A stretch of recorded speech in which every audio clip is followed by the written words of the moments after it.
Hello, everyone. John Polemy here, Actionable Intelligence Alert. This is a part of our interview series. This is interview number 2. We've brought on a person that I've been following on Twitter for some time. He was also introduced to me via Michael Alkin's interview of him about a year ago. His name is Malcom Rawlingson. He's from Canada, and he has a background in the utility industry, the nuclear industry, and we wanted to bring him on and talk about far-ranging issues around energy density, nuclear power, uranium, energy transitions, that type of stuff. So Malcom, welcome to the show, and if you would, feel free to introduce yourself and talk about your background in any way or manner that you feel is necessary. Okay. Well, thanks for having me on, John. It's a real pleasure to talk to you. Yeah, I've been in the nuclear business for around 50 years now, so a long time.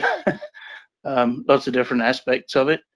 I'm originally from the UK. You can probably tell from the accent there, although people think I'm Australian because I'm now Canadian as well. My background is I have a degree in nuclear engineering from the University of London, Queen Mary College. I've been my whole career really in the nuclear business, although I have operated a coal plant for a very short period of time. I spent quite a few years, my early career as a research scientist in the UK. I was doing that for about 6 years. Then I went into the nuclear industry proper as a unit operator at Bradwell Power Station in Essex, which is now closed down, although the Chinese are thinking of building a big Hinkley Point style power plant there, which would be good for the area. It's a very pretty area to live. So I spent about 5 years doing that. So I was producing power, doing shift and all that stuff. Then emigrated to Canada, working on Canadian reactors, the CANDU reactors as they're called, Canadian natural deuterium uranium reactors. And so I did that for a big chunk of my career, working for Bruce Power and Ontario Power Generation in Ontario, which is where most of the reactors are. We have about 19 reactors of the CANDU type that are operating in 18 of them in Ontario, I think, something like that, and one in New Brunswick at Point Lepreau. So I did various jobs in that organisation, and I left there in 2008. I retired, so-called, and then I started my own consulting business, which is what I'm doing now, and became a uranium investor quite some time ago. So I'm also in the investing side of the uranium business as well. So that's me in a nutshell. I'm old, which is probably the biggest part you get from that, but no, I've been around a little bit. I think being old has some other good characteristics of wisdom comes along with that in many cases, and that's kind of what we wanted to have you on and talk about some of these energy issues. You know, just to kind of introduce things, and one thing that really why I wanted to get you on, I just recently read a book. I travel a lot, so from my work, and I read a lot, and I was reading a book about the Industrial Revolution in England and the transition that happened and what enabled it. And it was interesting because the author, this is an academic book, it wasn't, it was very obscure. And the author was talking about pre-industrial times in England, and this is for everywhere in Western Europe at the time or anywhere else in the world, the United States. It was, he called it an organic economy. It was an economy that was based on, you know, human labor and a mix of animal labor, draft animals, and it was all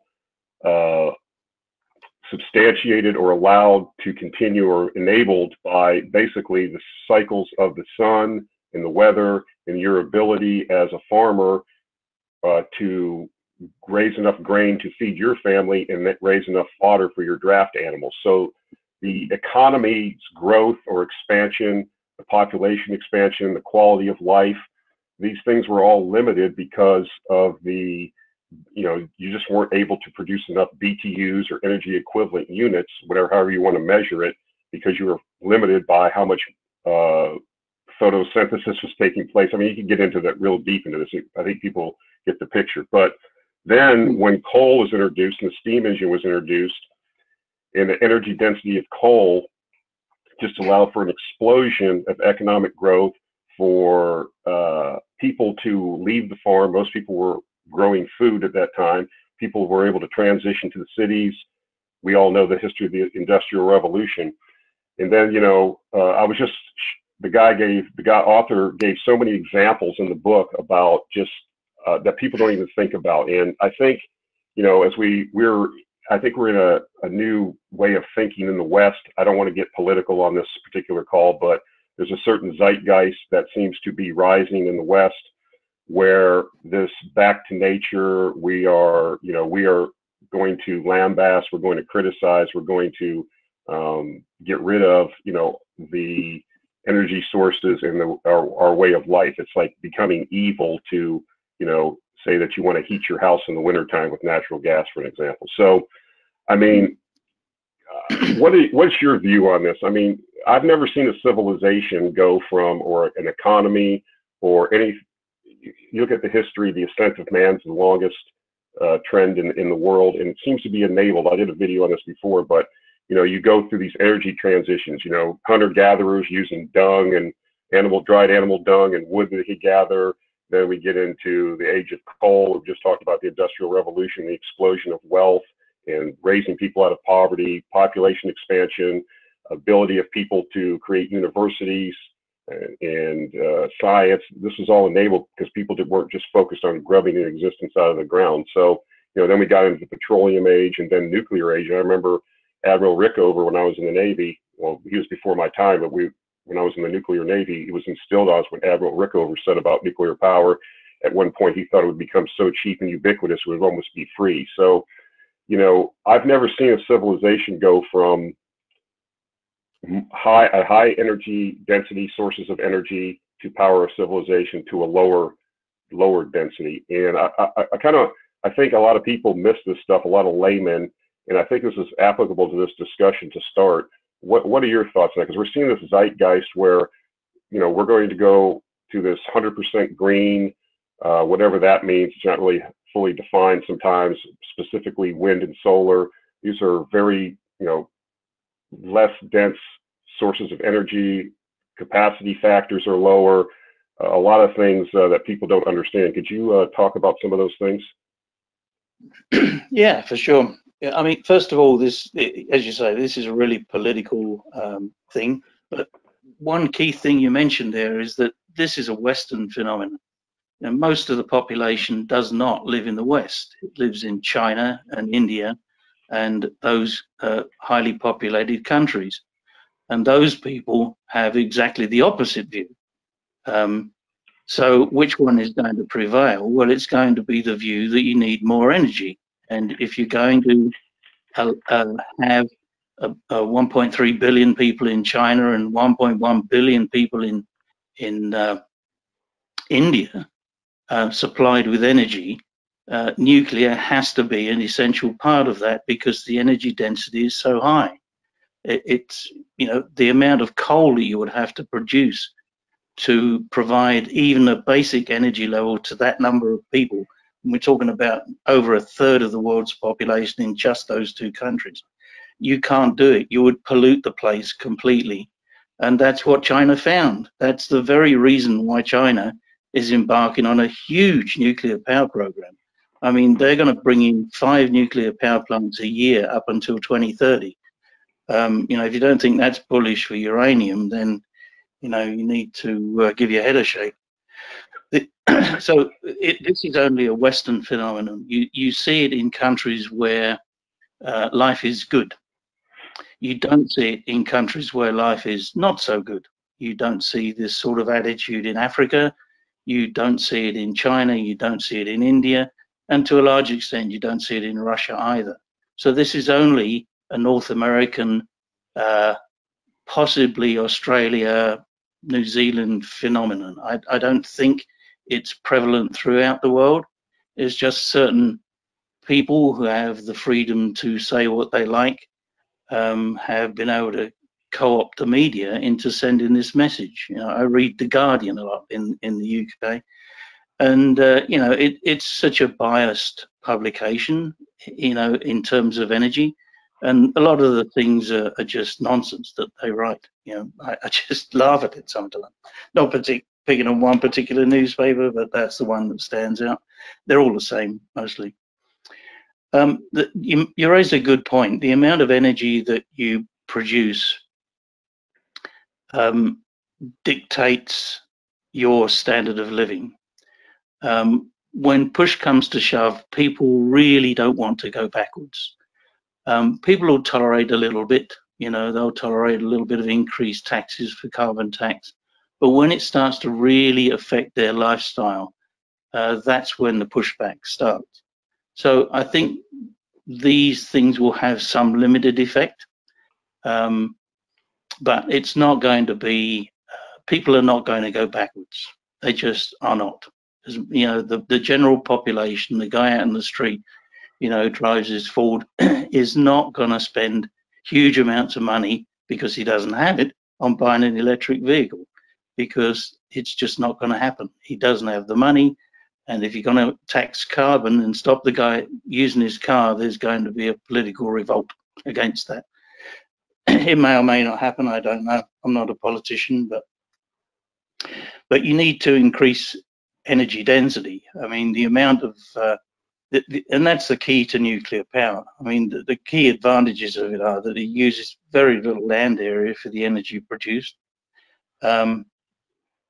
It burns no oxygen, which is a feature of nuclear power that's not well publicized. But when you burn coal, you're also burning oxygen. That's what the reaction is. It's an oxidation reaction, and you produce carbon monoxide, dioxide, sulfur dioxide, and trioxide, and nitrous oxides, the whole shooting match.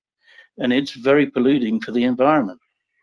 One of the lesser known things about coal burning is that it actually produces more radioactivity up the stack than a nuclear power plant does, because of the vast volumes of coal that you need. Just a couple of numbers I jotted down here from, this is from the World Nuclear Association website, which is a great source of data, by the way, accurate data. A typical coal burning power plant, 1,000 megawatt standard size, uses about 3 million tons of coal a year, and its effluent is 7 million tons of gases. Carbon oxides, sulfur oxides, and nitrous oxides being the main ones. And sulfur oxides are very dangerous. They're acid rain producers, so is nitrous oxide, and very, very bad for people with lung issues. So if you've got asthma, you don't want to be living near a coal plant. You know, I've worked in coal plants. You know, it's certainly a good way of producing electricity. It's a cheap way of producing electricity, but it's not really that good for the environment, not compared to nuclear power stations where I've spent most of my time. I mean, they're the cleanest places on the planet, I tell you. You know, if you worked in them, you'll know that as well. You know, the power stations that I worked at, you could eat your breakfast off the floor, just spotlessly clean. Not like coal power stations where you touch anything, you're covered in black dust. So, you know, by comparison, for the same 1,000 megawatt nuclear power plant, you're burning about 25 tons, that's 3 million against 25, of uranium dioxide a year. So that's not very much. And that produces about 1 ton of waste, which is easily stored. And the great thing about the energy density is that countries can keep, if you don't have a lot of indigenous energy supplies, which most countries don't, by the way. China certainly doesn't. Most of it is coal. And they'll go through that in no time at the rate they're burning it. You can store huge amounts of energy in a very small space. So if you want to keep 2 or 3 or 4 or 5 or 10 years of fuel, you can easily do that. It's not a very big warehouse full of fuel to do that. Depends which form you store it in, but generally speaking, you can store many years of fuel in a very, very small space. So for a country like China, who has very little in the way of uranium resources, this is a key strategic question is, okay, if somebody cuts off our uranium supply and we don't have any of it ourselves, what are we going to do? So the Chinese government has decided that they're going to produce or stockpile enough uranium. I believe the number is 7 years worth for each reactor. So that's put in a big demand on uranium supplies. With a lot of mines closing down, you have to wonder where that uranium is going to come from, because the more reactors they produce, the more inventory they have to have.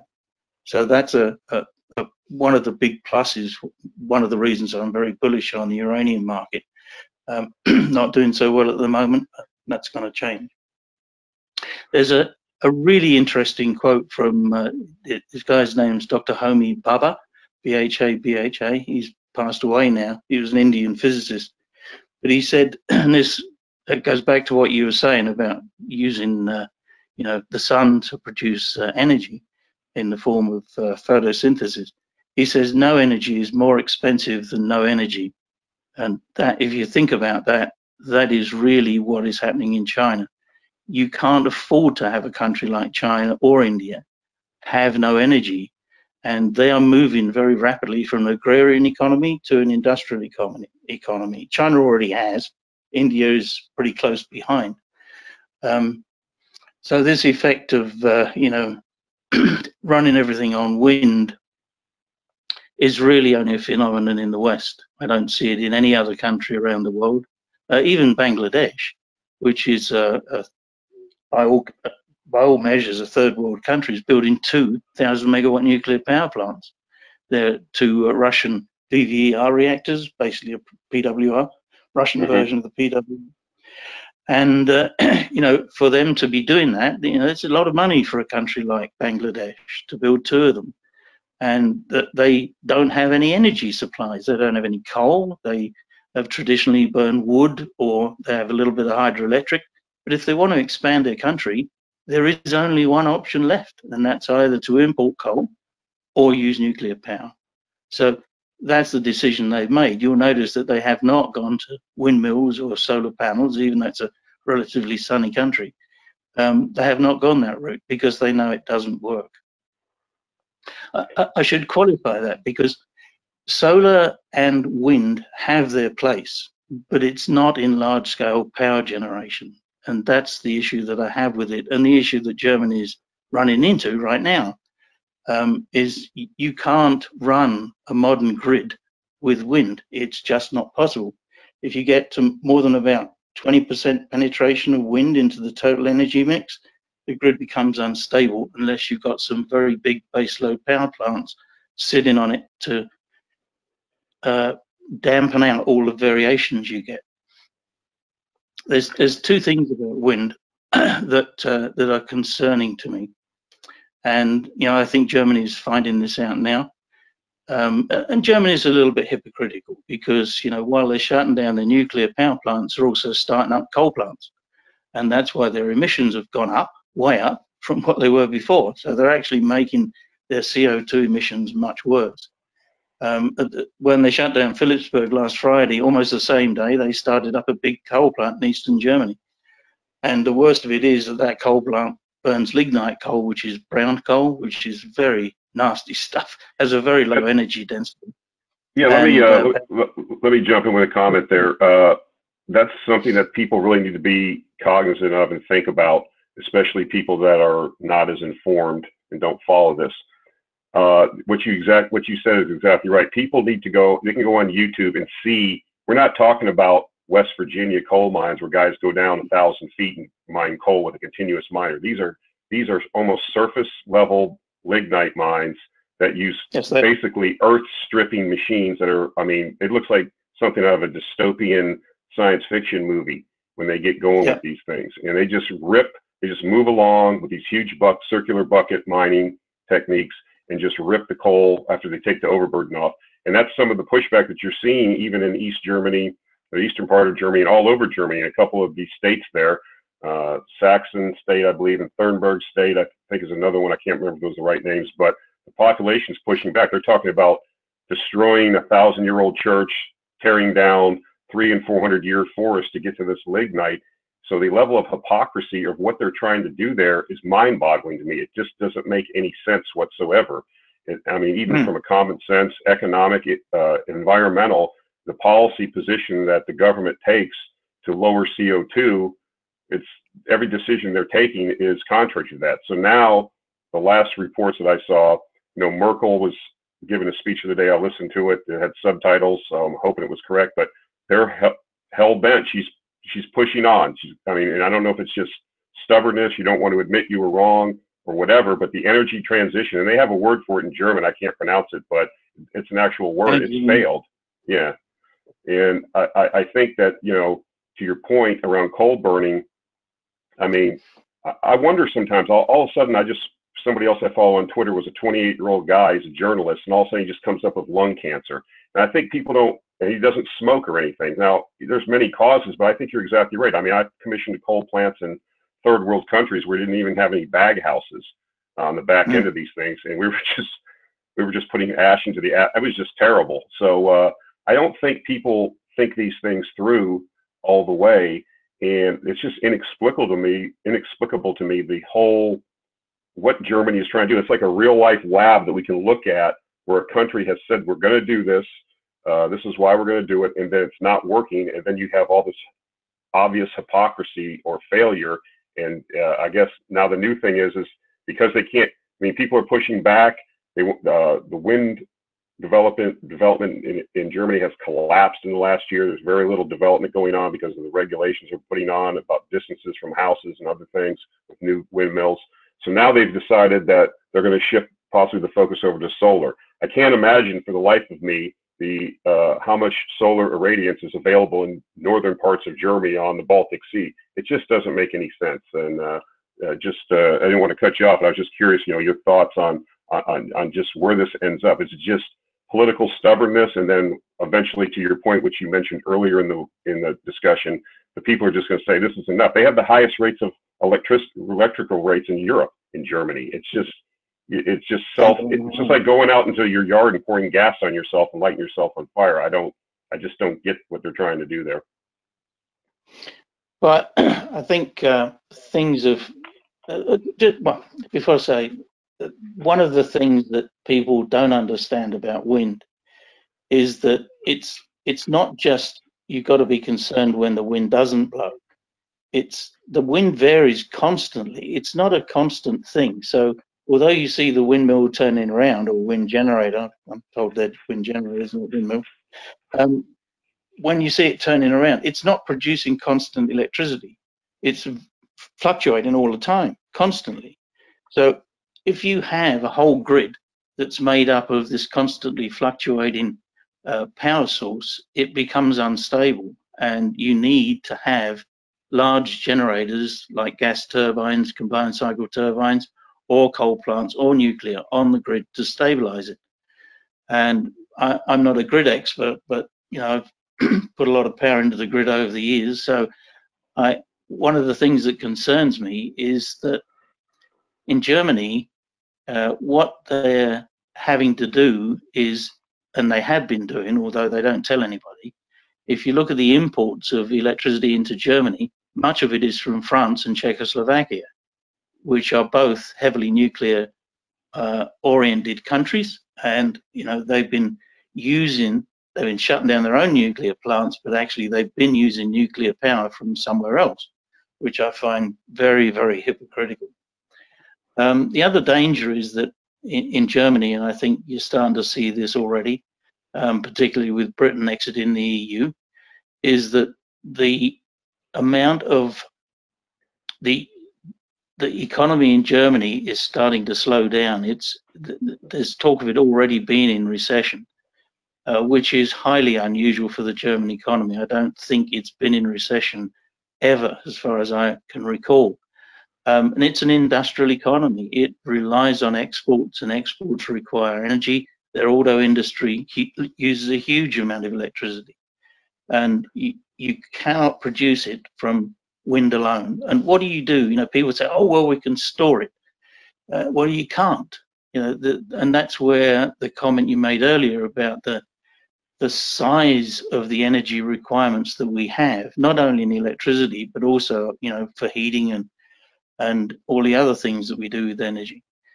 One of the biggest problems is when you have an economy that's so heavily dependent on reliable energy, and you take that reliability away, then you get blackouts. That's what's happened in South Australia. The Tesla battery is the great example that's held up as how we can fix this problem. The Tesla battery is a 150 megawatt capacity battery. It feeds the South Australia grid for all of 4 minutes, and then it's flat. So you cannot store vast amounts of energy to keep the grid going when the wind doesn't blow, which sometimes it doesn't for weeks at a time. How are you going to store that amount of energy? There is no storage capacity, no battery, no pump storage. There is no storage capacity that's anywhere near the size that you need to store that amount of energy. So unless you have some backup from somewhere, you're going to have blackouts. And that's when the rubber meets the road. When you start having blackouts, people get really ticked off. Let me expand on that a little bit. I think what you mentioned is interesting around batteries, because I have this discussion and argument quite a bit with quite a few people. And to your point, when I tell people, like in the United States, we use 95 quadrillion BTUs energy equivalent a year, that's 95 with 15 zeros behind it. And I can tell, I did this exercise when I was in university with an environment. I was forced to take an environmental class. And we had this exact discussion. I made some assumptions around, and other people have done this for the UK. I can't remember all the names of these scientists, but people have done this, people that are environmentalists, and they even realize this. And you're saying, okay, I convert BTUs to watts. Okay, I can say megawatts. Then I can say assume, a 2.5 megawatt turbine with a 30% capacity factor, which is generous in my view. And then I come up with some number like we need 1.7 million wind turbines of that size. I mean, theoretically, to do what we, without even talking about the grid issues, it's just not feasible. The materials don't exist. It's never going to happen. And this continued discussion about it. And then you get into these batteries, and I tell people the same thing. The intermittency. How do you get around the intermittency, especially around solar? It gets dark at night, and they say, "Well, John, you just don't get it. It's batteries are evolving technologically." And I tell people, batteries are not microchips. They don't conform to Moore's law. It's a chemistry situation with a battery. You can only get so many. You're not going to get an 85% increase in efficiency in price, in lower price, like you will with a microchip, because Moore's law doesn't apply to batteries. Will they make advances in batteries? Yes, I'm sure they will, but you're limited by the chemistry and the physics of the materials you're using. And people just have this view. I read an excellent article the other day. It was on a Friends of Science. I'll put it on the show notes. A guy wrote a thing. It was Canada-based, and he was talking about how you cannot replace wind. And he got into this battery situation and the technology, and it's like the same thing. People will default to this. A layman will default to this. Well, technology and science will solve it. And that's he dubbed it the Apollo complex. He said, people have this view around technology, like we put a man on the moon in the States, allegedly, supposedly. I'm sure most people, that's the view. And we put a man on the moon. We had this huge push. We spent billions of dollars, devoted ourselves because it was the Cold War, and got it done. So why can't we make a battery? Because that's just, technology is not going to solve every single problem because you're limited. I mean, I put up pictures of people, like typical battery chemistry now requires nickel, lithium, cobalt, and various mixtures depending on which battery you're talking about. And I show most of the cobalt comes from the DRC. So I put up these pictures of these little kids in rags, little African children. I'm talking like 4, 5, 6 years old, out there hand mining cobalt. There's no common sense involved here. Even if you could get a battery technology that was capable, where are you going to get all the materials? You can figure out with the current technologies. These are all spreadsheet exercises. How many kilowatt hours per? How much nickel? How much would I need for a megawatt of storage? And then you start extrapolating this. The resources don't exist. And it's just everybody just waves their hand and says, well, you don't understand. You're not a scientist. They'll figure it out. Well, I'm a big Star Trek fan. I wish we could do interstellar travel. Eventually, hopefully we will eventually do that, but it won't be in my lifetime. So I don't go around, assuming that I'm going to be flying to Alpha Centauri, because it's not going to happen. So I get a little bit disturbed sometimes when I talk to people, because it's just, I don't know if it's, because it's just because they have this bias towards, that's what they want to believe in. And I think it's a lot of it is especially what I've seen with a lot of younger people is they've been marinated in this stuff since K5. And one thing I've read about psychology, or just my own wisdom, and I fight biases myself, things that, things were different when I was growing up than they are now. So I have to constantly, when I'm looking at investments or just in my general life, look at biases that are hopefully not taking me away from looking at things dispassionately and with logic.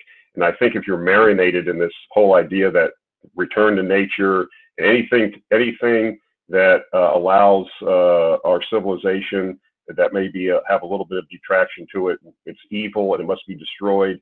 I mean, I don't think people understand what that really means. Every facet of life. I encourage these people. Sometimes I tell them, why don't you, if you want to, because I've lived overseas in third world countries, I've worked there. I've been in the middle of doing something, some kind of process, manufacturing process or work requires electricity, and then the power goes off and we don't know if it's coming back on for 4 hours, 8 hours, 2 days, 5 minutes, that type of situation. So I encourage people, that have this mindset, go to your disconnect at your house on Friday afternoon when you get home from work and open your disconnect and live through the weekend with no power and see how that works. It doesn't. And so I'm, this appeal to science and technology is going to just save us, and you just need to get on board with that, and it'll just magically happen. That one scientist dubbed it the Apollo complex. Like, it's just, it's not how things really work. And even if you do come up with the technology, people will send me a link. Well, look at these guys. They came up with a breakthrough at MIT. But yeah, but that's in the lab. And then you have to take it to engineering, and then is it actually scalable? None of this stuff works in scale. So just wanted to break in there and kind of mention it, because you talk about the batteries and the whole Tesla thing. Yeah, batteries are good. They're putting them in everywhere for peak shaving and stuff like that, and a little bit of grid stability here and there. But you're right. You're not just going to say, well, if the wind doesn't blow for 3 weeks, which happens all the time, or a day or two, battery can't. I mean, how big is this battery supposed to be? And again, it's people just don't understand the scale and the numbers. Well, one of the problems is that there's ideology and then there's physics, and the whole business of batteries is dictated by the electrochemical series, and that's a physical phenomenon. You cannot get a battery that defies those laws of physics. It's just not possible, unless we come up with some new laws of physics that we haven't invented yet, but I don't see that on the horizon. So that's the problem, is that, people think in ideological terms, and yes, it would be wonderful if we could do that. There would be millions and millions and millions of windmills all over the countryside. One commentator I was listening to said that, it's large-scale industrialization of the countryside. And that's what's happened. We have it in Ontario here. We stopped building them now, fortunately, but we were on a binge to build them. And the capacity factor, which is the key thing for any electrical grid, is terrible. It's about 25% if you're lucky, and that's in the most windy places. So you're not going to get any better than what you've got now. So to build a power plant, wind generator, that only operates 25 days out of 100 on average is a bit dumb. And that's what we're doing. It's a very poor investment. The only way it makes any money is because of government subsidy. Without the government subsidy, and this is from Warren Buffett, he said he's invested in wind plants. So the only reason they make money is because the government gives me money for running them. So once you take that away, that's not an engineering decision, that's an ideological decision. And you can't base a high-tech society like we live in on ideology. It's not going to work. It's going to fail. As you can see in Germany, it already is. It's not also, windmills suffer from second to second variations, and which causes grid instability.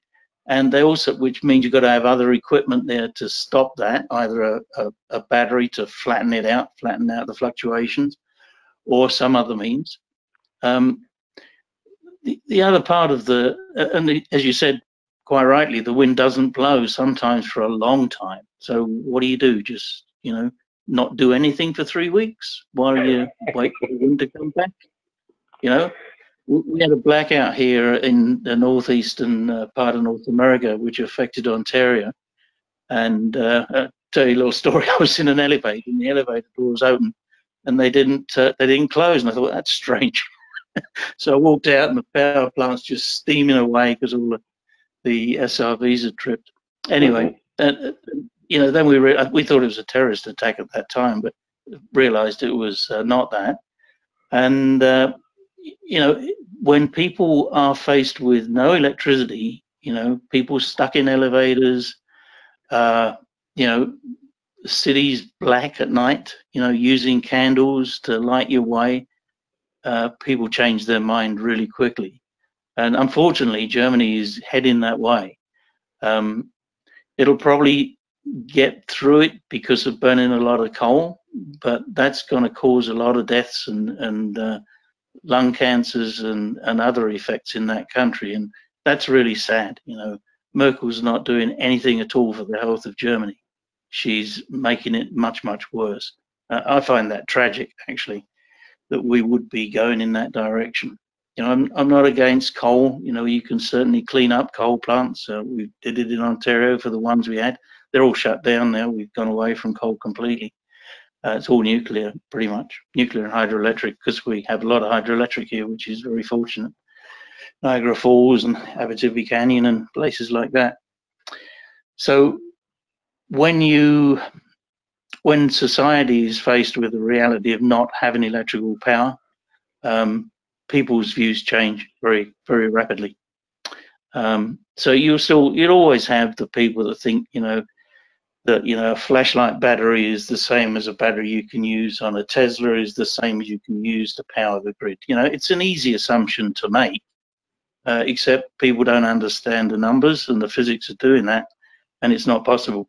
The engineers will tell you can't do that. I am an engineer, so I'm telling you can't do that. It'll work, but what annoys me more than anything, people are free to have their own opinions and have their own ideologies, but when it starts to affect people's health and well-being, I think really you need to give your head a shake and think twice about what you're actually doing. Nuclear is not unsafe. People like to say that it is, and it could be. There's a lot of energy in those plants, but it's the safest, cleanest, most energy-dense way of producing electricity that we know. It also produces radioisotopes, which are used in cancer treatment. We produce them here at the power station I used to work at. There are many benefits to nuclear power, which are not very well publicized. I think the industry is starting to realize that maybe they ought to do that now, which is good. But we're not there yet. And people, whenever you talk to people in the street about nuclear energy, the image that's conjured up is, H bombs and all the rest of it, and you can't get a nuclear explosion out of a nuclear power plant. But try and explain that to people. It's very difficult for people to understand that. Yeah, I was a little bit disappointed. I looked forward just because of my, I've been to Ukraine a few times. I haven't been to the exclusion zone, but next time I go back to Ukraine, my wife's from Ukraine, I'm going to go to the exclusion zone and visit Pripyat and look at the reactor. They have the sarcophagus over the Chernobyl reactor. But a lot of people, they had that show that was on HBO. I don't know if you got a chance to watch it, if you were interested in looking at it, but there was so much. I mean, just when I just shook my head, even during the when they were showing. I mean, I've studied the accident. We studied it in the Navy. Risk analysis, we studied it.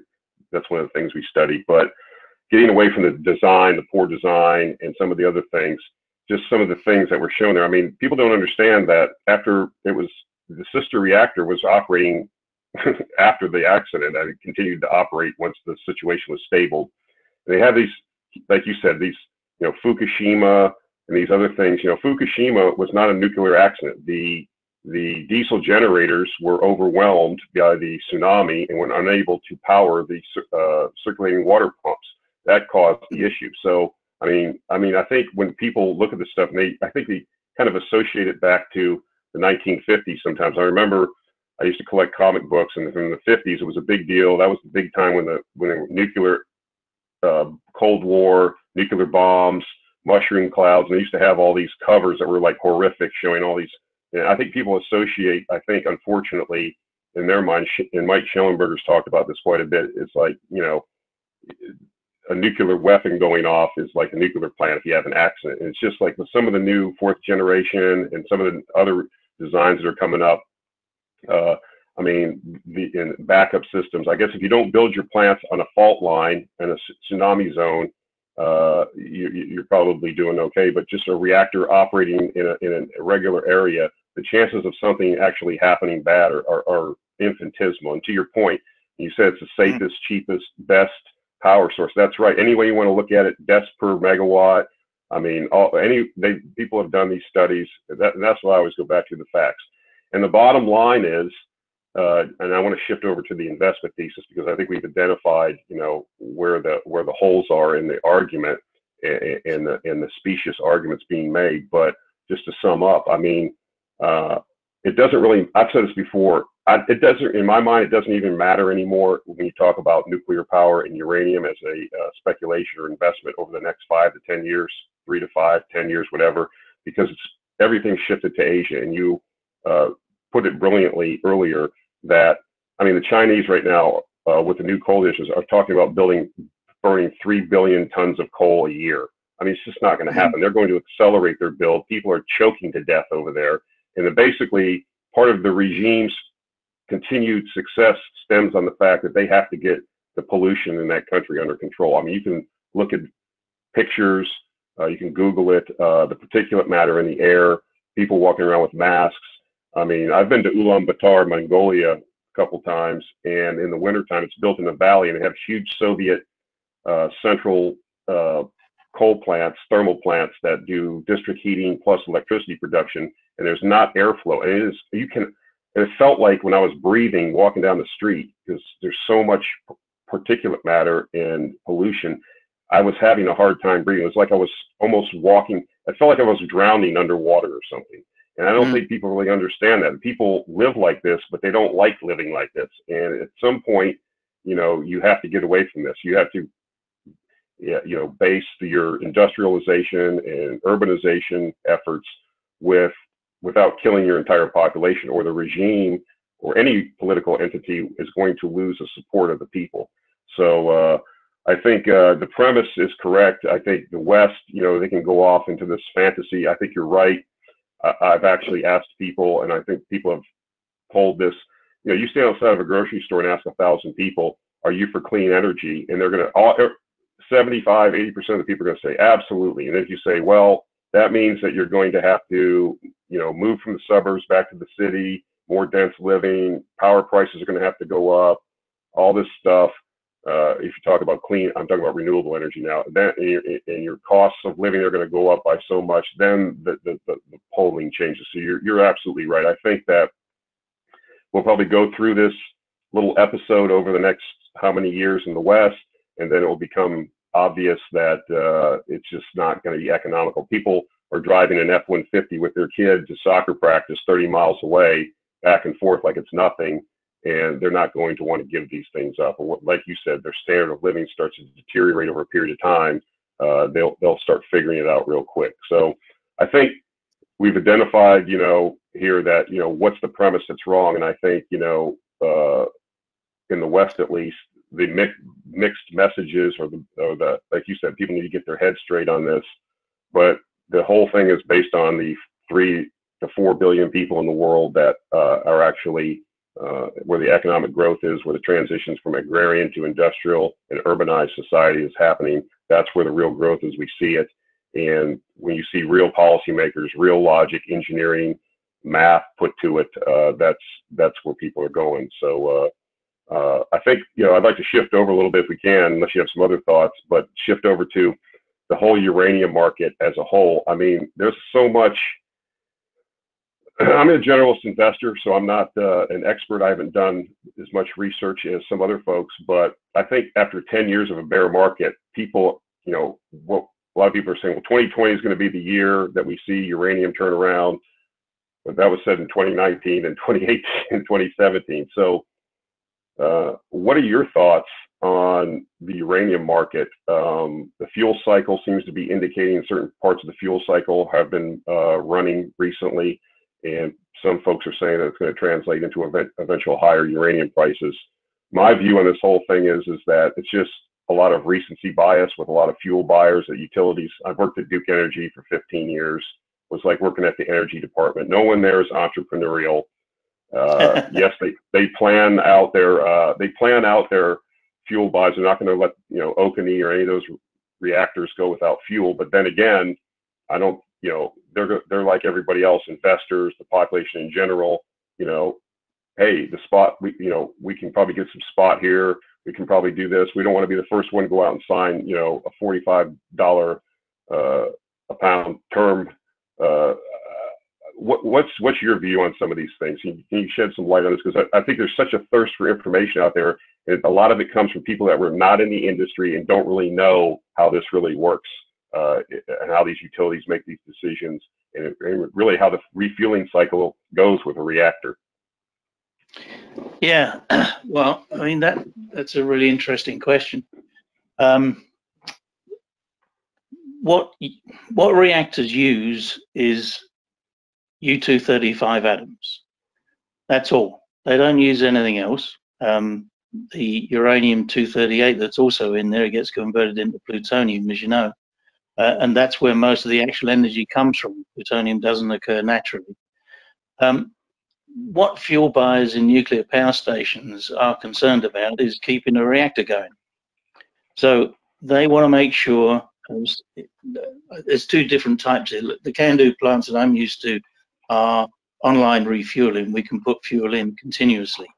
So they always have to have a store of fuel there so they can put it in the fueling machines to fuel a reactor up. So it's a constant fuel cycle. With PWRs and BWRs and most of the other reactor designs, you do it on a batch process where you run for 18 months and then put new fuel in. Depends on the reactor, but year to 18 months is typical. So, you're the fuel buyer sitting in your office in Duke or Entergy or wherever, and your job is to get the fuel for that reactor. Your primary job is to make sure that reactor does not run out of fuel, because if you let it run out of fuel, your CEO is going to be on your arse, pardon my language, really quickly. So, he's got a multi-billion-dollar power plant with a lot of payroll to pay out of that reactor, and he's not going to appreciate it shutting down because he ran out of fuel. So that's their primary job, is to make sure they've got fuel for at least the next fuel load. So you get into this term called uncovered requirements, which is the number that I watch very closely in this uranium investment business. And that's the amount of contracted uranium, or the amount of uranium that's not contracted to power plants as a proportion of the total that's required by power plants. So when most reactor fueling engineers will keep probably one, maybe two fuel loads, usually it's two, so about 3 years worth of supply already made. But in order to make that fuel, you have to go through a highly complicated cycle to get there. What's inside those fuel bundles is uranium dioxide, which is enriched. Some of it's enriched to about 3 to 5%, depending on where it is in the reactor. And you replace about a third of the core every fueling outage. And this is the point that I brought up with Mike Alkin, is that there are some really big reactors coming online in the next 5 years. Olkiluoto in Finland, Flamanville in France, Hinkley Point is going to be around about finished by then. So, you know, these are gigantic reactors. They're 14, some of them are 1,700 megawatts each. So these are 2 to 3 times the size of the average plant that exists nowadays. Typically, that a new plant would be built about 1,000 megawatts. These are, you know, get it on for twice that size. The Chinese have brought several on in the last few years. The EPR French design, they're the first ones to run them, even though the first one was started in France, believe it or not. But, you know, the Chinese know how to build this stuff, and they're getting very good at it and very efficient at it. And they're going to be churning out these reactors like they're going out of style. Their new design, the Hualong 1, which is a combination of the Westinghouse AP1000 and the French EPR. It's kind of a blend of the best of the two. You know, that's what they've standardized on. So going back to where I was, these reactors are very big, and they need new fuel, all new fuel for the core. So instead of replacing the third for these big reactors, and there's 55 of them coming online, you've got to put a new core in. So if you look at the logic of that, if you have to put a new core in, you know, for a brand new reactor, which is obvious you have to, then you've really got the equivalent of 3 times 55 reactors worth of fuel. So it's 155 reactors worth of fuel. No, 165, sorry, for those 55 reactors. And that's if they're the same size as the previous ones, but they're not. They're twice the size. So it's the equivalent of somewhere around 250 to 300 reactors years worth of demand that's going into these new reactors. That's a huge demand on the uranium supply. And I don't see where that's coming from with all the mines shutting down and the supply disruption that we've got at present. So that's the thesis, is that it's not just that the supply side has been decimated by this bear market.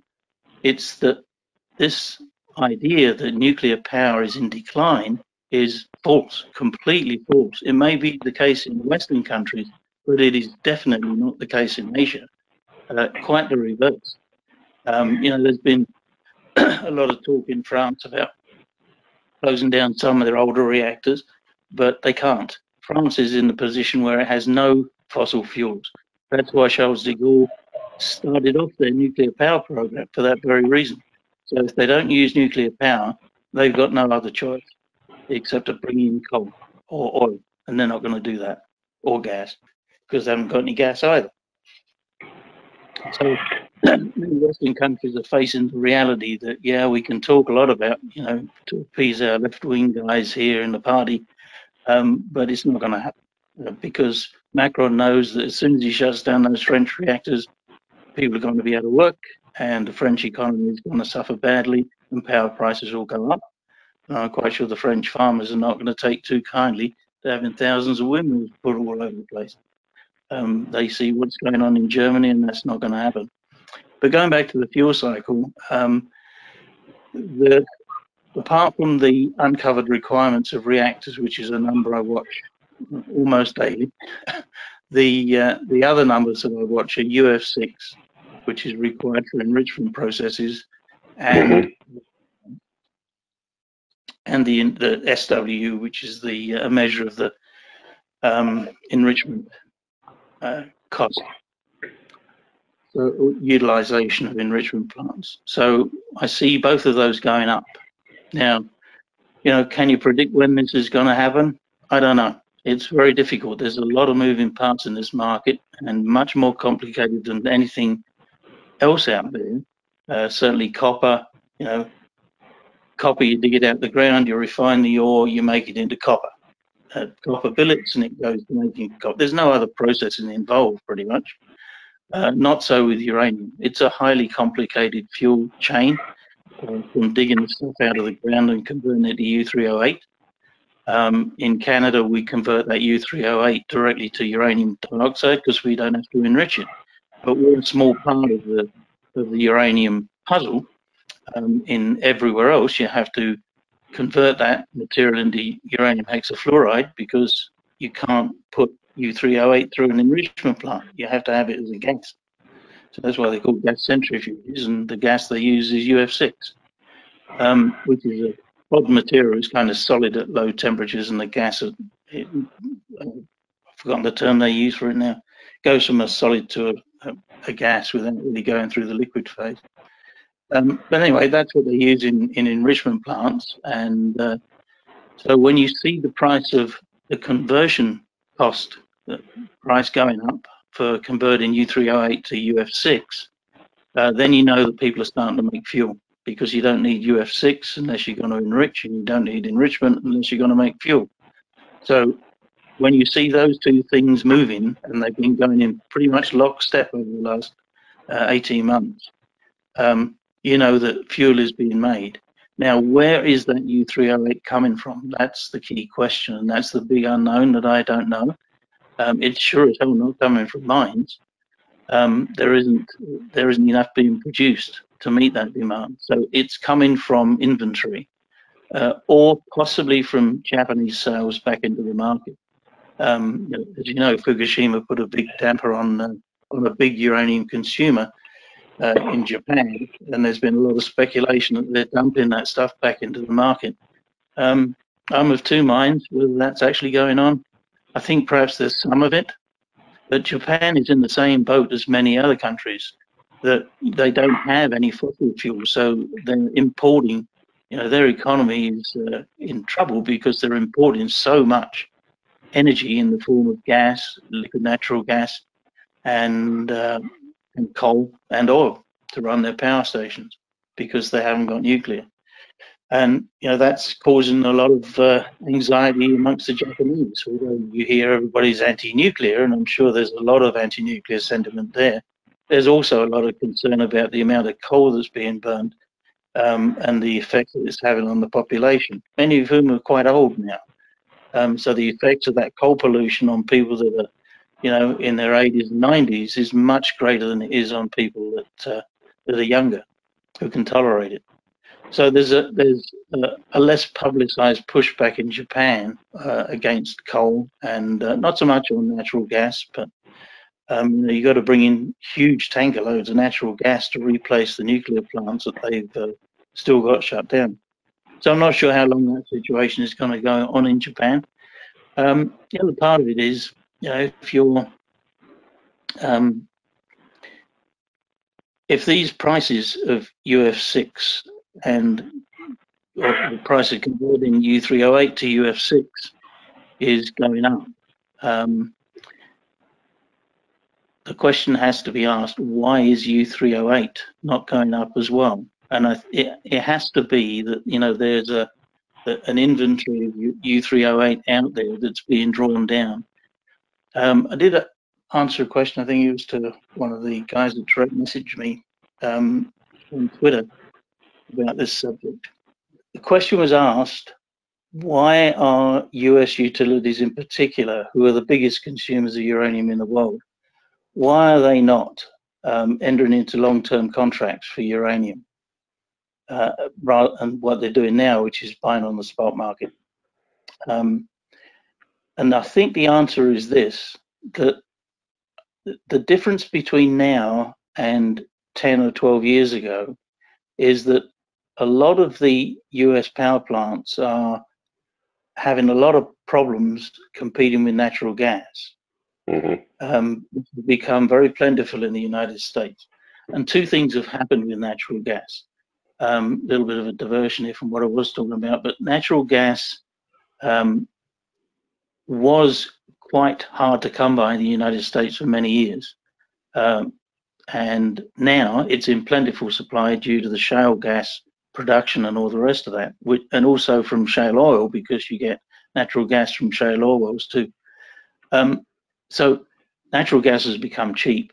Also, the technology changed to combined cycle gas plants, which are double the efficiency of what they were. So now you need half as much gas. If you double the efficiency, you need half as much fuel to produce the same number of megawatts. So you got a reduction of 50% in the amount you need per megawatt, and a very big reduction in price. So natural gas has become a serious competitor for nuclear in terms of price and reliability. because it didn't have the reliability before, but now it has. So those gas plants are causing CEOs of nuclear plants to, in unregulated markets anyway, you know, they're having a bit of a job making ends meet because they can't sell the electricity from the nuclear plant and make a profit, because they're competing with very cheap natural gas. So 10 years ago, you didn't have that.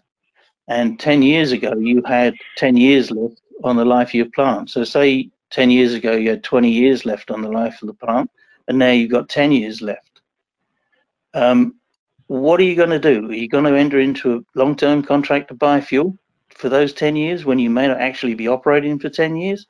I think a lot of CEOs are saying, this is probably not a good idea.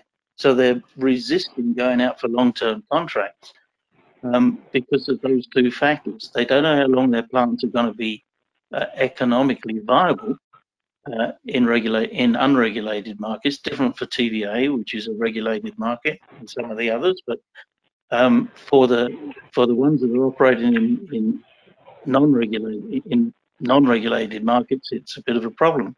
So I think that explains why you haven't seen large-scale long-term contracting for U3O8.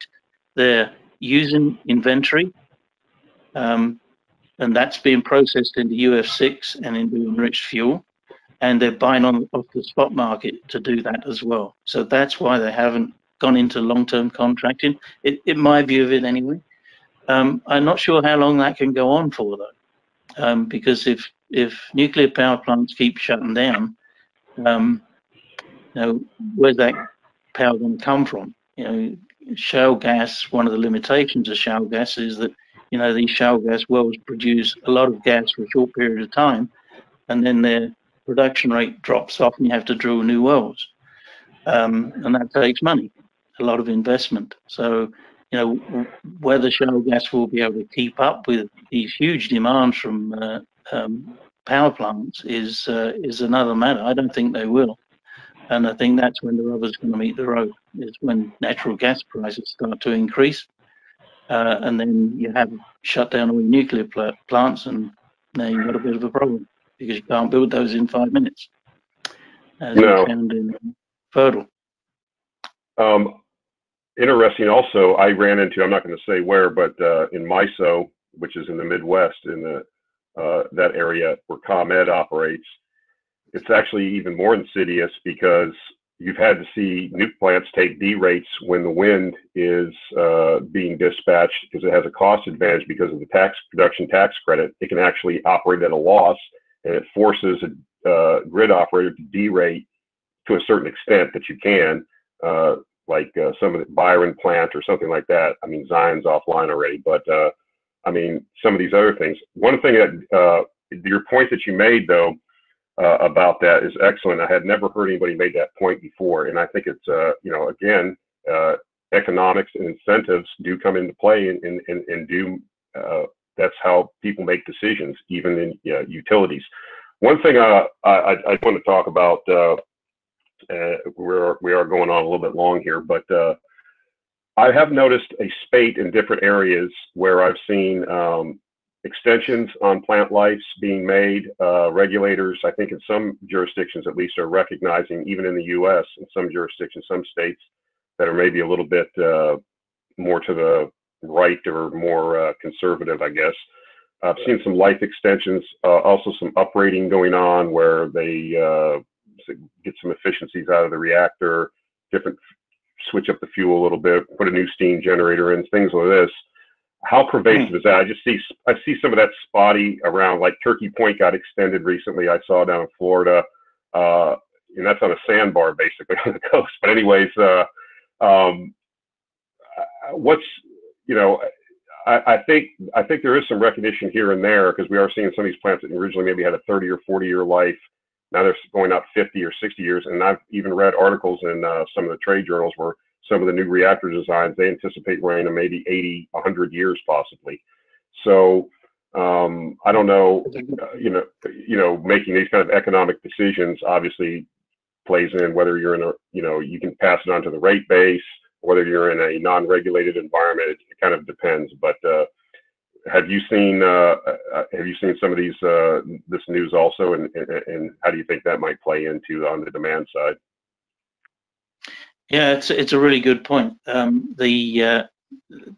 There is, I think Turkey Point was the first one to get an extension to 80 years, which is, you know, phenomenal really for a plant to run that long. You know, these aren't these are complex plants, so to make them run that long is an amazing feat.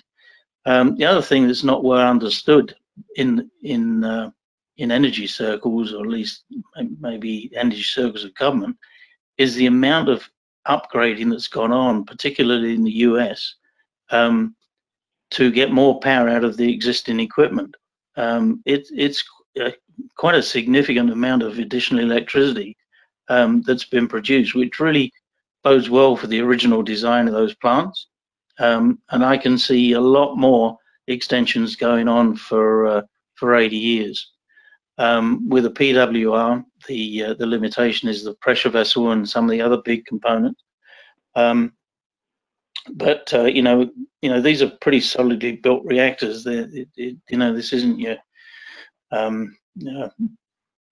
old Meccano set sort of design. These are robustly built plants, and they have the capability to go on maybe even longer than 80 years. A lot depends on the metallurgy and neutron metallurgics for the reactor vessel, but you know, most of the bits are replaceable.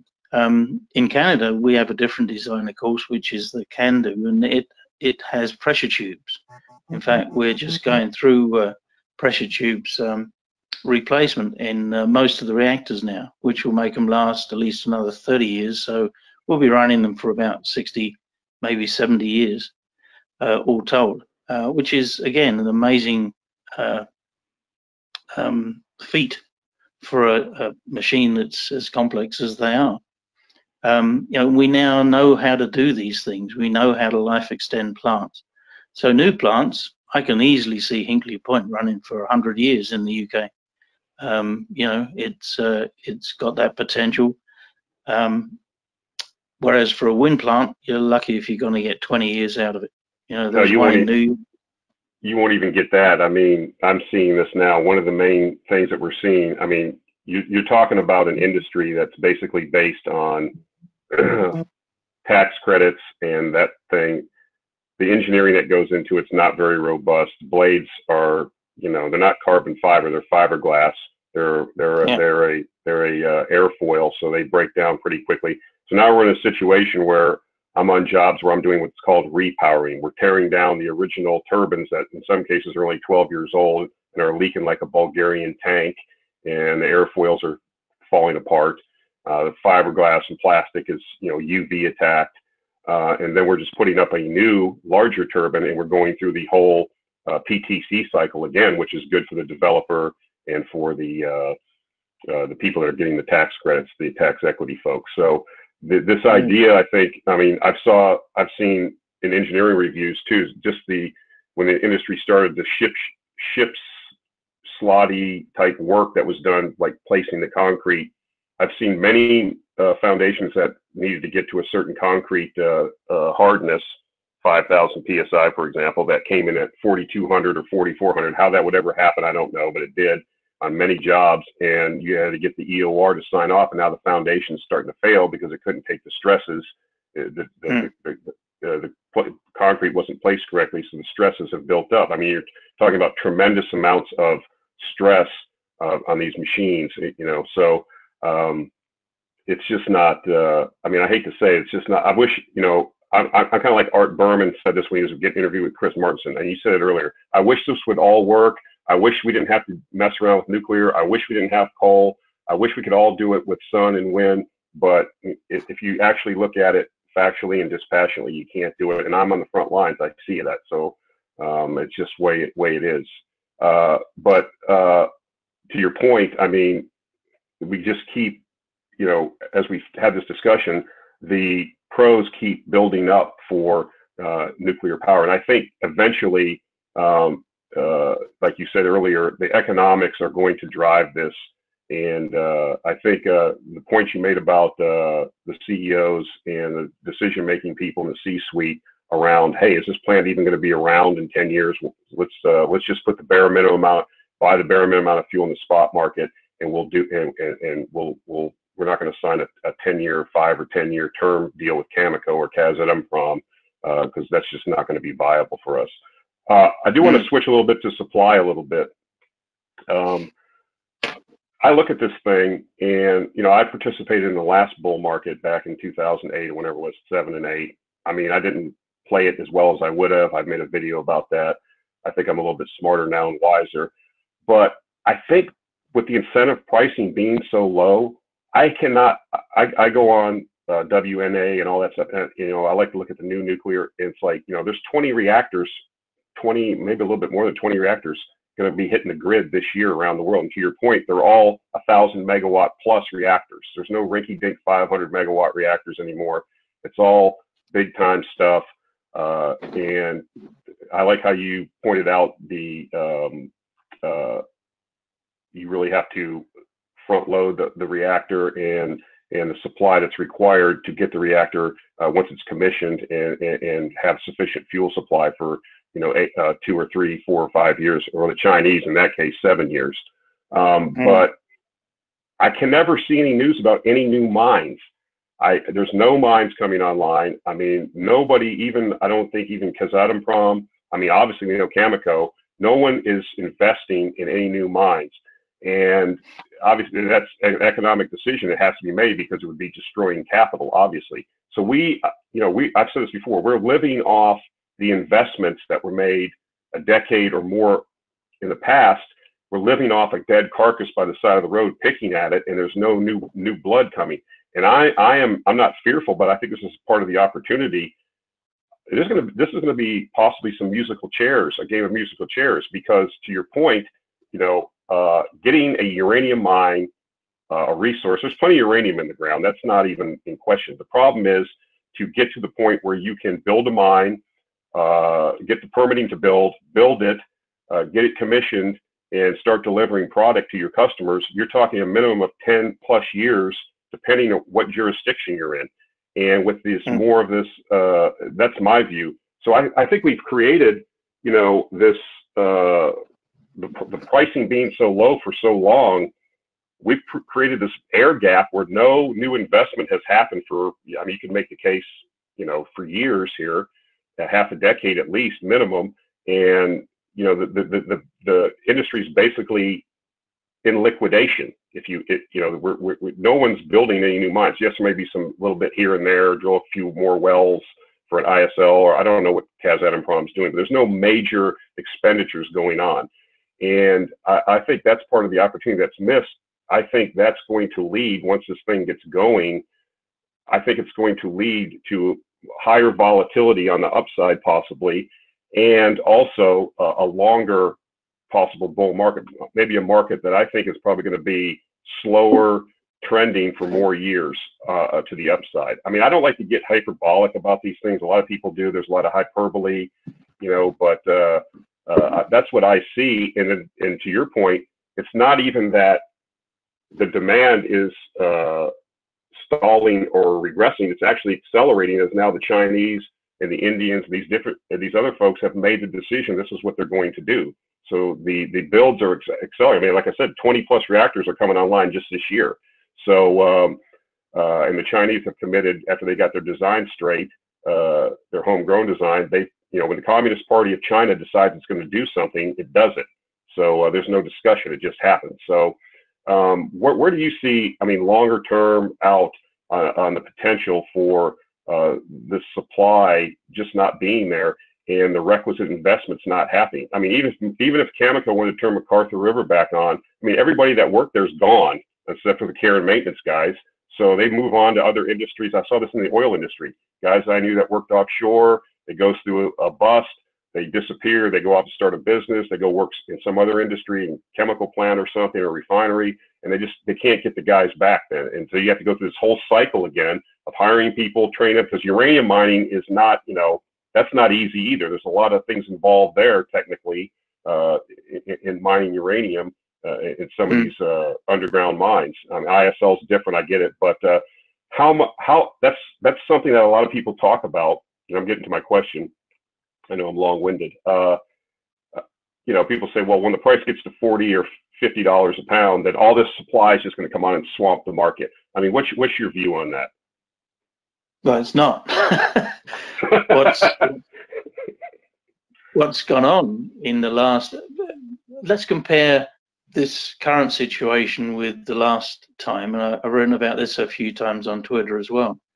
The last time we had this massive price spike was when Cigar Lake flooded, which followed MacArthur River having flooded earlier. So Cigar Lake flooded twice. It was MacArthur River remains the biggest mine in the world, although it's shut down right now. Cigar Lake is the second biggest. So there's two issues with mines. They have a defined lifetime. They don't last forever, and you have to get your capital back that you've invested. So when they're sitting idle doing nothing, they're not making you any money. They're costing you money.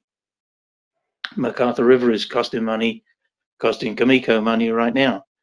So in the last bull run, we had major mines coming into peak production.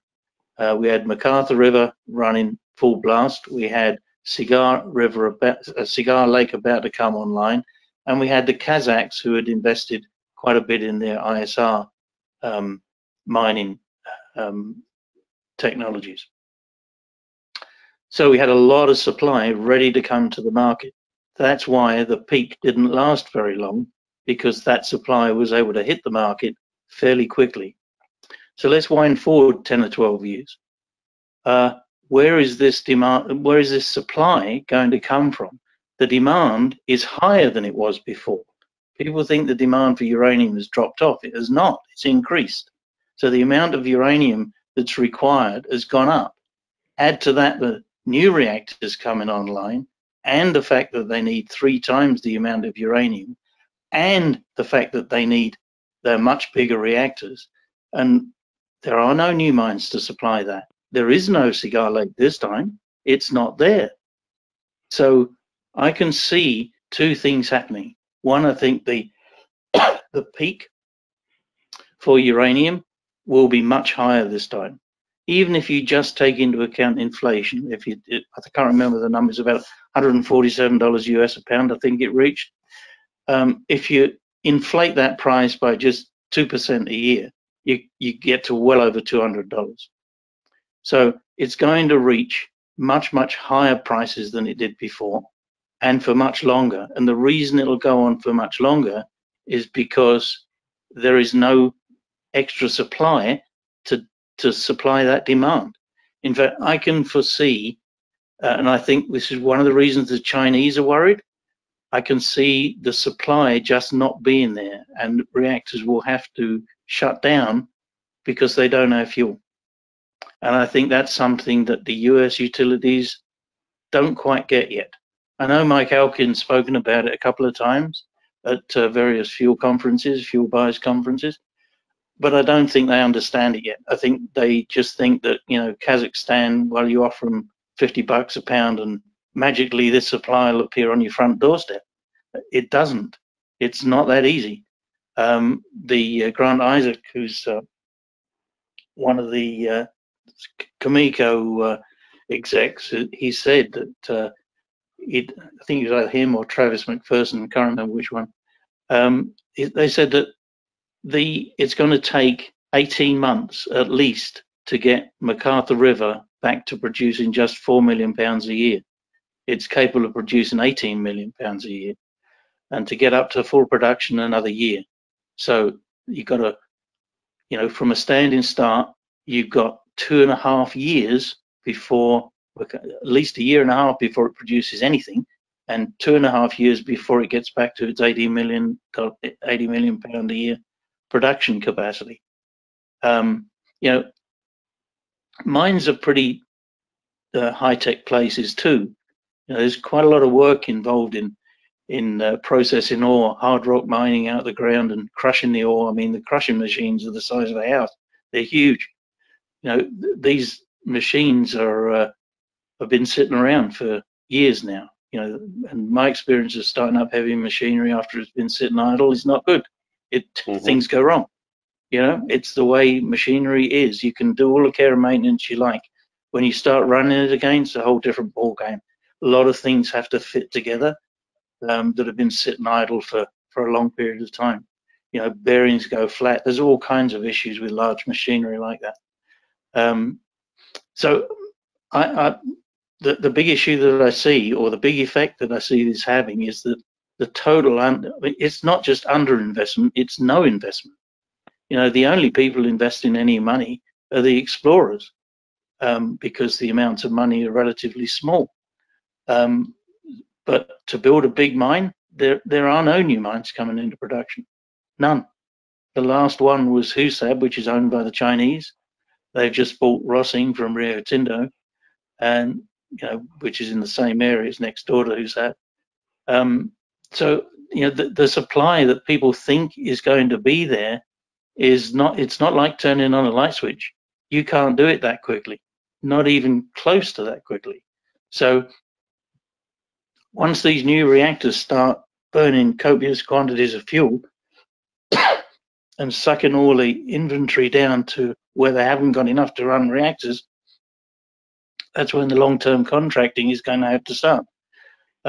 My guess has been, you know, I've certainly put it on the internet and Twitter a few times, probably we'll start to see things move about the end of this year. That's when the uncovered requirements start to get quite significant, and it gets worse from there on in, doesn't get better. So when you have uncovered requirements, you've got to cover it with something, which is supply from a mine. Well, what mines? You can't sell a mine into production, or sell a mine output when you don't have it in production yet. So there isn't going to be no supply to meet this demand. And I think that's going to make this bull market many times worse than the last one. The only way I could see it possibly being mitigated is if the US starts to sell its inventory, its military inventory, back into the market. And I really can't see that happening. I don't think that's going to happen. And Kazakhstan's got its own problem. I mean, Kazakhstan is now the biggest producer. And ISL mines are, you know, a whole different breed unto themselves. I mean, they also have limited life, and it's a bit like shale gas wells, really. They produce a lot more in their early years than they do as they get older. Well, all of the Kazakh ISL mines are at least 10 years old, so their capacity is going down.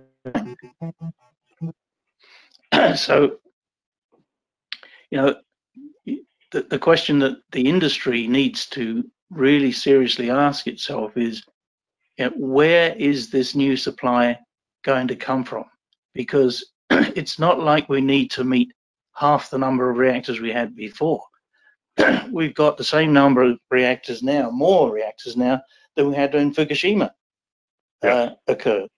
So we haven't seen, and that really goes back to what I was saying earlier, this isn't a declining industry. You know, most of the media thinks that's the case because they've got the blinkers on and look at Germany, which is, you know, a major industrial economy, but it's not in decline. Around the world, that's far from the truth.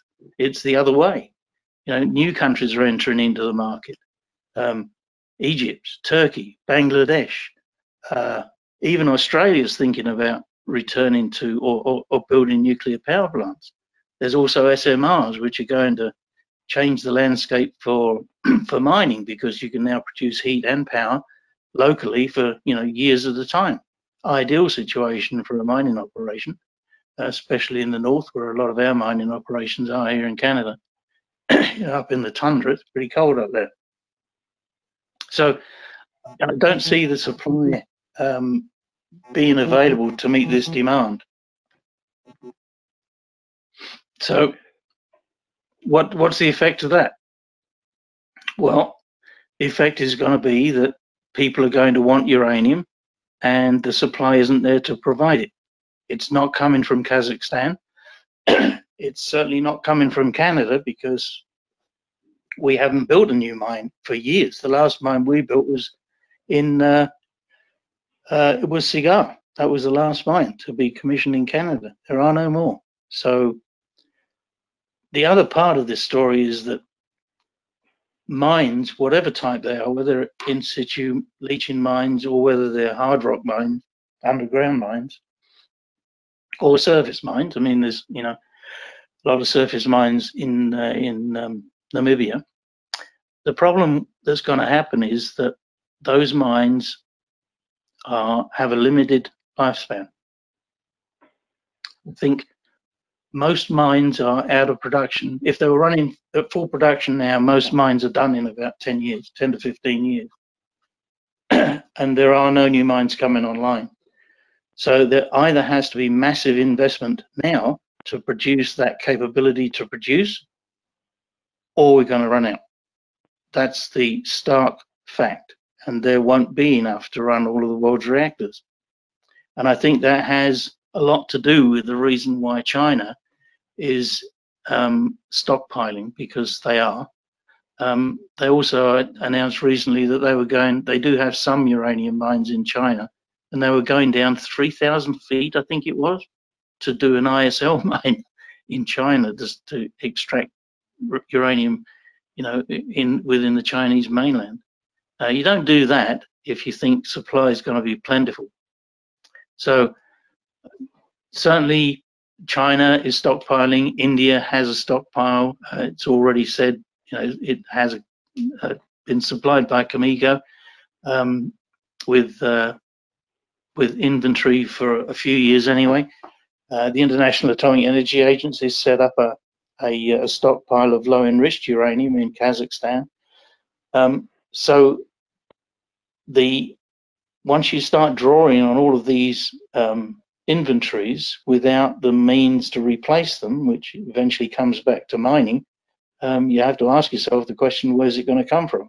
And that's why it's the most bullish commodity out there. Its risk reward is really low. I did make a little bit in the last uranium bull market, but I got in just before the peak. So I made a little bit, but not a huge fortune. But this time, you can buy most miners for, even Cameco, I think, is trading at about $9. That's way undervalued for the assets that company has. You could certainly, just by investing in a uranium ETF or Cameco, I think you're going to do very well. But for those companies that can bring on mines really quickly, I think that's where the money is going to be made quickly, as Paladin did last time. I mean, it went from, I think, 1 cent to $10 a share. I mean, I think Rick Rule made most of his fortune on that company alone. So the money's to be made there. And, in any investment, you've got to look on, what's the risk and what's the reward? Rewards kind of speculative in uranium. Nobody really knows how high the uranium price will go. Or, maybe we'll suddenly figure out a way of getting it out of seawater, but I can't see that happening very soon. So in the next 5 or 10 years, it's going to be investment in the supply side, which hasn't happened at all in the last at least 8 years. And there's nothing coming online to meet the demand. And the demand is going up, despite what everybody says. So the narrative is that, the industry's in decline. The facts are exactly the opposite. It's not. It's quite the reverse. And, people believe that. And that's why you don't have many institutional investors in the space just yet. When that money starts to flow into the uranium space, watch out, because it's like trying to feed the Hoover Dam through a straw. I think so. That's not my saying, that's somebody else's, but it really illustrates what's going to happen. There will be so much demand for the product and nowhere that produces it. It's like demand for F-150s goes through the roof, and you've only got one factory producing them. It doesn't work very well, and the result is that the price goes up.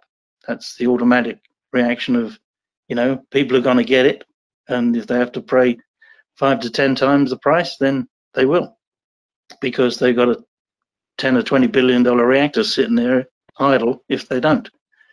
And that's another factor in this market, is that unlike most other commodities, uranium, you don't need very much of it. So its total percentage of the cost of running a nuclear power plant is small. It's probably less than about 5%. And that includes all of your fabrication costs and everything else. So the percentage of the U3O8 bit of that is even smaller. So probably about 1 or 2% of the cost of operating a nuclear power plant is the actual U3O8 that you have to dig out the ground to go there, which is tiny. You know, if you doubled that, if you doubled the cost or tripled the cost, 3%, CEO is going to be bothered about that? Not really. They're not going to be too concerned about an increase in price of that magnitude.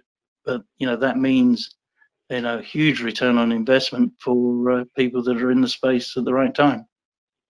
And that's, you know, if you put, I don't know, $1 million in, you got very little possibility of losing it all. You know, all of you, there's only a few miners in the space left anyway. So, you know, most Western investors are not going to invest in Kazakhstan, I don't think. So who have you got left? Well, there's not very many.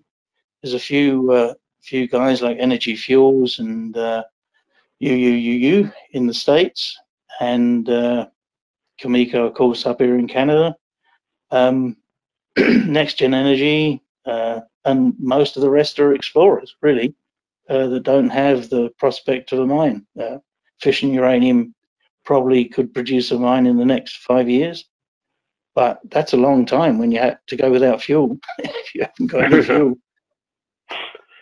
So this is excellent. We kind of came full circle now from original discussion all the way through demand and supply. That's kind of what I'm trying to do, is just keep it simple. I'm trying to encourage people to keep it simple, and that's what I keep reiterating is, you know, demand is going up, supply is going down. At some point they intersect, and people come back and say, well, the opportunity cost of waiting, and it's like, I don't look at it that way, because I think the return, I share your view. So I think the returns will be so large that if you have to wait for this thing to kick off and it takes another year, 2 or 3 years, you're going to be compensated sufficiently that you're not going to be worried about the time that you were sitting. And I've had the luxury of experiencing other bull markets and resource markets, and I do see when they do change and they do get into a trend, because these are constantly going through cycles of oversupply and undersupply. We're kind of seeing the same thing right now. One of my other sectors that I like is, you know, tankers and product tankers. We talked about it for a long time, and all of a sudden, you know, some circumstances that are happening around some regulations and some other things that are happening.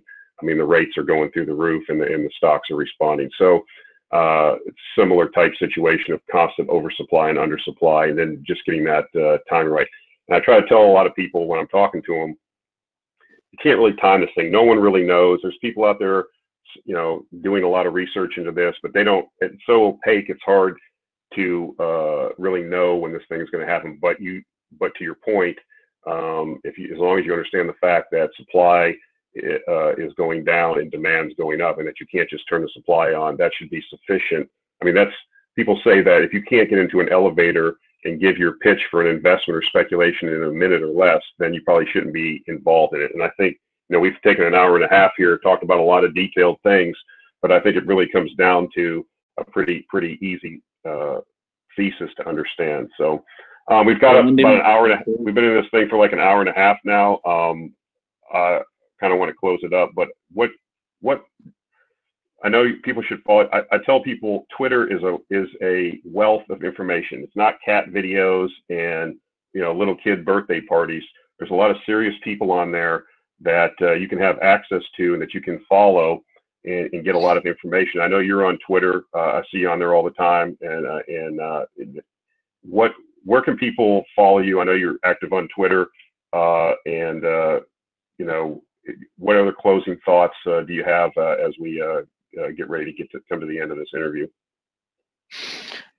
Well, I think you're right. I mean, in a nutshell, it's supply and demand like every other commodity. This particular commodity goes in much longer cycles than regular commodities like copper and iron ore do. So because of that, people get fed up and lose patience with it. I've got to use one of my favorite sayings that Mike Elkin came up with is uranium moves in dog years, and it does. For every one of our years, it moves 7 years slower. So that's the difference between uranium and the other commodities. The risk of losing your money, yeah, you could. You know, these are very speculative companies, some of them, not all of them. So you know, the downside is very small. The upside is huge. The supply and demand calculations are as plain as day.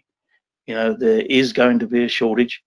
When it's going to happen, that's anybody's guess. Timing it is very difficult. You know, my guess is things will move later this year, but you know, who knows? I could be totally wrong and have egg on my face for the next 5 years. I don't know. So, you know, it's very difficult to predict it, but it's going to happen. It has to happen. If it doesn't happen, the lights go out. It's that simple. And politicians won't ever let the lights go out because they lose their jobs when that happens.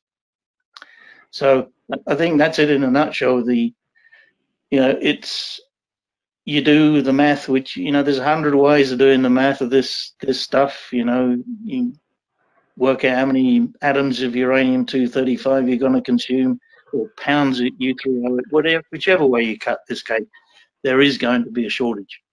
And if there isn't the supply there to meet demand, then reactors will close. It's that simple, and they're not going to allow that to happen. So, you know, CEOs are not going to let their reactors shut down for a few extra dollars of uranium, even if they have to spend $200-300 a pound. They won't, because it's such a small part of their operating costs. And that's the beauty of uranium. It's completely different to every other commodity that way. It's not reactor producing electricity is not very price dependent on the price of uranium. It's inelastic, and that's what you want. That's the perfect commodity. You know, if people don't see that, well, I feel sorry for them, but they're not going to be the ones making the money. But you do need patience. You know, I can't predict when this is going to happen. If I could, I'd be a billionaire. But it's going to happen. It's as plain as day. And you do the calculations any which way to Sunday, and you'll come up with the same answer. And nobody's shown me yet any calculations that show this isn't going to happen. So, you know, I'd be very happy for people to contact me through Twitter. You can direct message me on there if you like. A lot of people do already, so you're very welcome to do that. Sometimes I write on Stockhouse, but not very often these days because it becomes yeah, that's turned into a cesspool. I'm not say what I really think about that. Yeah. So it's not a bad forum. There's some good people on there. I just tend to prefer Twitter. Yeah, and I noticed that you're to follow you on Twitter. I'll put a link in the show notes, but it's at GlobalFire123. And so I just want to thank you, Malcolm, for coming on and spending time. You know, it's a Saturday, and I appreciate it. We went over a lot of stuff, a lot of information.